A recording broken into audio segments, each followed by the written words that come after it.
di sebuah lembaga pelatihan atau Al-Ahmadi Entrepreneur Center ya, tempatnya di Batam, dan ini tahun 2020 lalu saya dapat kabar lembaga ini baru saja mendapat kepercayaan dari salah satu lembaga pelatihan entrepreneur Indonesia, Makplus, menjadi partner, dan tahun 2020 katanya hanya ada 2 yang dijadikan direkomendasi sebagai lembaga pelatihan, yaitu Al-Ahmadi Entrepreneur School ini, center ini, dan sebuah lembaga di Jakarta ya, Universitas Muhammadiyah Jogja, di Jogja. Baik, ini tamu kita Mbak Lisa Anggraini, Direktur Eksekutif Al-Ahmadi Entrepreneur Center di Batam, yang sudah berkiprah cukup lama membangun pusat pelatihan di sana, jatuh bangun dengan segala kesulitan. Nah, kita ajak Mbak Lisa ini ngobrol tentang betul nggak satu anggapan sekarang ini di tengah pandemi ini sebetulnya entrepreneur inilah, sikap entrepreneur ini menjadi salah satu yang paling siap, bukan paling siap ya, arti yang tangguh, yang bisa bertahan, yang tak putus asa, tak menemu tidak sampai kehilangan visi dan misi untuk tetap eksis, tetap hadir, sehingga dunia usaha sekarang tetap hidup, berkembang, terutama usaha kecil dan menengah. Mbak Lisa, kami para pemirsa ingin dengar bagaimana Anda membangun sekolah pelatihan ini dulunya, dan kemudian kira-kira apa yang mungkin dilakukan oleh lembaga-lembaga pelatihan ini. Entrepreneur seperti apa yang siap untuk menghadapi tantangan pandemi yang mungkin setahun 2 tahun ini masih akan ada. Baik, Mbak Lisa, waktu Anda sepenuhnya, silakan, santai saja. Ya. Terima kasih Pak Rida. Assalamualaikum warahmatullahi wabarakatuh, pemirsa Tanjung Pinang TV dimanapun berada. Alhamdulillah hari ini saya bersama Pak Rida adalah guru saya, guru di jurnalis. Saya masih ingat waktu itu saya masih mahasiswa ya Pak, mahasiswa. Saya mau wawancara Pak Rida, terus kemudian ditawari jadi jurnalis, cuma orang tua waktu itu nggak ngebolehin, harus tamat kuliah dulu baru boleh kerja. Saya ingat sekali karena dari saya SMP, saya pengen sekali jadi jurnalis dari SMP. Karena ibu suka sastra, jadi senang banget sama sastra itu. Ketemu Pak Rida, alhamdulillah. Jadi berangkatnya dari wartawan aja ya. Cita-cita menjadi wartawan ya. Tapi saya ingat waktu itu saya kena marah sama Pak Rida, disuruh Pak Rida bilang, kamu betul ingin jadi wartawan, boleh nanti Januari datang ke sini ya. Masih ingat saya Pak Rida bilang gitu. Terus saya datang tapi nawarin parcel. Dasar pedagang juga sebetulnya. Waktu saya kuliah, saya memulai bisnis kecil-kecilan bersama adik dan bersama kawan, patungan, terus kemudian buat parcel. Tapi walaupun Pak Rida marah, tetap beli gitu. Dan dari sana awal mula saya mengenal bisnis sebenarnya Pak. Dan jadi didikan Pak Rida, waktu itu saya dididik jurnalis berapa tahun, mungkin 19 tahun ya Pak. Waktu itu saya berkarir di jurnalistik. Suatu kali Pak Rida panggil lagi. Aku masih ingat Pak waktu itu. Ingat sekali, itu sejarah saya mengenal entrepreneur, dunia entrepreneurship, dan kemudian membawa saya kok jatuh cinta dengan entrepreneurship jadinya ya, selain jurnalis. Kalau jurnalis sekali lebih banyak menulis gitu. Luar biasa ternyata entrepreneurship ini fungsinya.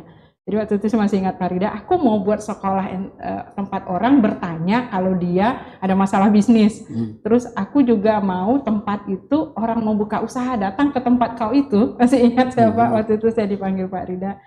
Dia datang, dia belajar di tempat kau itu. Akhirnya setelah itu dia tahu tuh langkah apa yang mau dilakukan. Waktu itu saya nggak tahu Pak, lembaga entrepreneurship itu seperti apa. Saya nggak tahu. Cuma kan Pak Rida bilang, saya bilang, Pak saya nggak tahu, ya kau belajar, kata Pak Rida waktu itu kan. Waktu itu kan Pak Rida juga bilang, kau kan meliput peristiwa-peristiwa ekonomi, ya, kau kan kenal dengan, ya waktu itu konsulat Singapura ya Pak, kan waktu itu kau kan dekat dengan itu, dengan pengusaha-pengusaha, kau belajar, kau cari, kau datang ke aku lagi. Itu masih ingat, buat bisnis plan. Waktu itu saya bingung, memutuskan iya atau tidak, tapi yang namanya tantangan ya Pak Rida bagi saya, aduh saya dikasih tantangan, dikasih kepercayaan, saya yakin pasti Pak Rida punya pertimbangan ketika menyampaikan itu ke saya, karena senior-senior saya kan banyak sekali ya Pak gitu loh, dan saya belum manajer juga waktu itu kan. Saya minta waktu itu sama Pak Rida 3 bulan. Pak, kasih waktu 3 bulan. Ya udah, kalau sudah bisnis plan engkau, datang ke aku. Saya belajar searching di internet. Waktu itu kan udah mulai kita belajar banyak di Google waktu itu kan Pak. Saya datang ke BI, saya diskusi dengan konsulat Singapura, Pak Ajit Singh waktu itu. Saya juga dengan Pak Samsul Bahrum, beberapa teman-teman bisnis di Batam. Akhirnya saya searching juga, ketemu saya Universitas Ciputra Entrepreneurship Center. Di situ saya tahu, oh seperti ini Entrepreneurship Center. Waktu itu Pak Rida benar-benar saya ingin dalam hati saya, kalau saya dipercaya dan ini jalan, saya ingin sekali kerjasama dengan Universitas Ciputra Entrepreneurship Center. Ketika pertama kali saya buat bisnis plan itu Pak. Jadi model Entrepreneurship Center yang saya ajukan ke Pak Rida terus terang merujuk kepada Universitas Ciputra Entrepreneurship Center karena saya nggak tahu polanya kan Pak. Nah, berarti saya ingat Pak Rida bilang, walaupun nggak tahu, nol bukan kosong, kan itu konsep Pak Rida. Yang penting spiritnya, nanti sambil belajar tahu. Saya ajukan, saya buat bisnis plan-nya, saya ajukan ke Pak Rida, saya masih ingat satu kata aja sama Pak Rida waktu itu, go. Saya ketika Pak Rida bilang go, saya bingung. Wah ini betul nih, gimana caranya ya, saya butuh tim, butuh tempat, ya saya buatlah konsep, mungkin waktu itu terlalu terlalu idealis waktu itu ya, masa manajer 5 sekali, perusahaan baru, saya ingin manajer 5, itu Pak Rida iya kan waktu itu kan. Dan gaji pertama yang harus dikeluarkan tuh Pak Rida masih ingat 25 juta untuk 5 orang karyawan itu. Dan waktu itu, waktu di rapat dengan Batam Post Group dibilang sama Pak Marganas, kau jangan terlalu lama menyusu ya. Itu betul-betul ingat Pak Rida, jangan, saya yakinkan dalam diri saya 6 bulan. Karena saya nggak mau juga diukur kan Pak, walaupun kita berjuangnya luar biasa waktu itu. Karena entrepreneurship di masyarakat ketika itu malah dikenal sebagai entertain. Jadi orang belum tahu apa itu entrepreneurship, apa pentingnya saya belajar di sini. Cuma karena kita di bawah media ya Pak, expose kita banyak, dan orang-orang karena sesuatu yang baru kan pengen tahunya tinggi. Akhirnya itulah bermulanya di situ. Dan tapi saya masih ingat Pak Rida kekuatan pikiran ya. Kemudian saya bisa bekerja sama dengan Universitas Ciputra. Terus kemudian saya sekarang juga bekerja sama dengan Mapus Inc.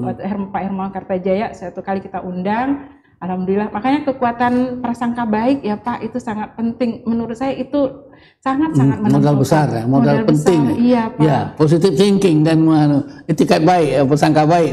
Iya, melihat Pak. Sesuatu secara positif ya. Benar, makanya saya ingat omongan Pak Rida waktu itu, kalau di kelas 0 itu bukan kosong. Saya merasa saya 0 waktu itu kan gitu. Kemudian dalam perjalanan akhirnya saya tahu seperti ini loh, entrepreneurship itu ditularkan. Jadi kita menyebutnya ditularkan ya Pak, bukan diajarkan, tapi ditularkan. Dengan alhamdulillah Pak Ciputra membuat saya bersama juga dengan MIT Entrepreneurship Center. Jadi Entrepreneurship Center tertua di dunia itu ada di MIT Pak, Massachusetts Institute of Technology. Itu ITB-nya Amerika lah. Jadi alhamdulillah saya waktu itu dapat kesempatan berkat fasilitasi dari Universitas Ciputra Entrepreneurship Center. Saya ketemu dengan Pak Ci, saya dikasih wawasan. Kamu kalau entrepreneur sempat kamu ketemu dengan suhu entrepreneur itu ya. Jadi waktu itu ya, masih sehat ya waktu itu ya. Masih Pak, itu tahun berapa ya, 2013 barangkali Pak. Waktu itu ada pertemuan entrepreneurship, ada dari MIT datang, tim pengelola MIT datang. Duta Besar Amerika juga kami ngumpul dalam sebuah pertemuan. Saya waktu itu lama berdiskusi dengan Pak Ci seperti apa. Dan alhamdulillah waktu itu saya ketemu langsung dengan pengelola MIT Entrepreneurship Center Pak Luhu Lima. Jadi waktu itu kita diskusi.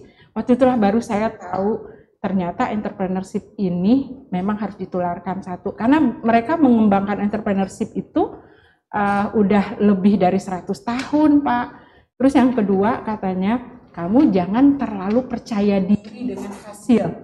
Hasil kalau beliau bilang dari pengalaman kami, misalnya kita membina nih UMKM, startup bisnis, dari 10 yang jadi itu 3 atau 4. Entrepreneur itu 3 atau 4. Jadi faktor keberhasilan kalau kita membina seorang startup menjadi entrepreneur itu 35% itu udah keren Pak Rida gitu. Jadi satu pun sebetulnya dari 10 yang dilatih, yang dibina jadi satu aja sudah hebat. Karena satu ini menjadi 10. Iya benar, betul Pak. Dari yang itu nanti melahirkan lagi. Ya. Jadi kita ini, dan kemudian setelah itu disampaikan juga perlunya membangun ekosistem entrepreneurial. Kamu nggak bisa jalan sendiri. Kamu butuh stakeholder lain. Jaringan-jaringan. Betul Pak, jejaring. Terus pemerintah dengan kebijakan, jadi nggak bisa juga ditinggalkan. Kalau entrepreneur sendiri, pebisnis sendiri, kemudian dalam bisnis kan kita dipengaruhi juga bagaimana politikal yang saat ini ya Pak ya, budaya yang saat ini juga mempengaruhi perkembangan bisnis dari situ Pak, gitu loh. Kamu start berat betul ya, berat dari nol dalam pengertian sama betul-betul start dari spirit, dari sesuatu. Tadi kasih duit banyak sama Pak Rida waktu itu ya. Dikasih tugas aja kerja ya. Benar, waktu itu saya pulang, waktu ketika ngomong dari Pak Rida saya nggak pulang, saya ngomong sama abang saya. Saya bilang, ya udah, itu kepercayaan jalankan. Terus gimana caranya? Ya belajar. dikasih mimpi ya, mimpi besar, tapi tak dikasih apa-apa, kasih semangat. Saya nggak tahu Pak, benar saya nggak tahu waktu itu entrepreneurship itu seperti apa harus diajarkan. Ternyata nggak diajarkan, ditularkan. Akhirnya Pak, awal-awal tuh buka program silabus kita itu. Saya tahu silabus saya pertama tuh lemah sekali gitu kan, tapi istilah Pak Rida ya udah jalan dulu, lebih kepada inspiring.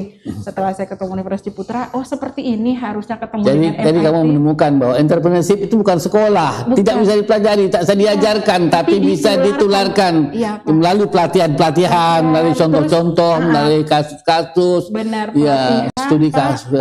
Terus kemudian makanya karena dia ditularkan, nggak cukup hanya training Pak Rida, jadi kita buat community program, makanya terus saja berinteraksi. Ya, community itu diperlukan untuk menjadi contoh mudah-mudahan orang sukses, tempat belajar tanpa meniru, mengambil spiritnya, semangatnya betul. Jadi entrepreneurship itu memang bukan sebuah sekolah, tapi sebuah penularan, suatu lembaga tempat menularkan sukses, semangat, juga menularkan kasus-kasus kegagalan. Dari sana tempat belajar ya Pak, karatan bisnis itu. Terus Pak Rida tadi bilang, sekarang contohnya ya dalam perjalanan kami jatuh bangun, ya karena kita yang ngajarin UMKM bahwa sebuah bisnis itu memang kodratnya jatuh bangun ya Pak, gitu loh.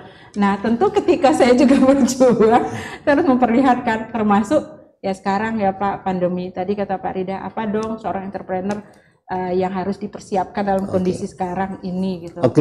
Jadi lembaga pelatihan yang sekarang namanya Al-Hamadi Entrepreneurs Center itu dulu dimulai dari sebuah sekolah entrepreneur yang dibina oleh Batam Pos di Batam waktu itu ya. Betul Pak. Kemudian sekarang masih melekat pada Batam Pos, tidak lagi, sudah berdiri sendiri, sudah lepas, sudah punya badan hukum sendiri, gitu loh Pak, gitu loh. Jadi kita punya badan hukum sendiri, kita udah mulai bahwa kita membangun brand dengan nama Al-Ahmadi Entrepreneurship Center.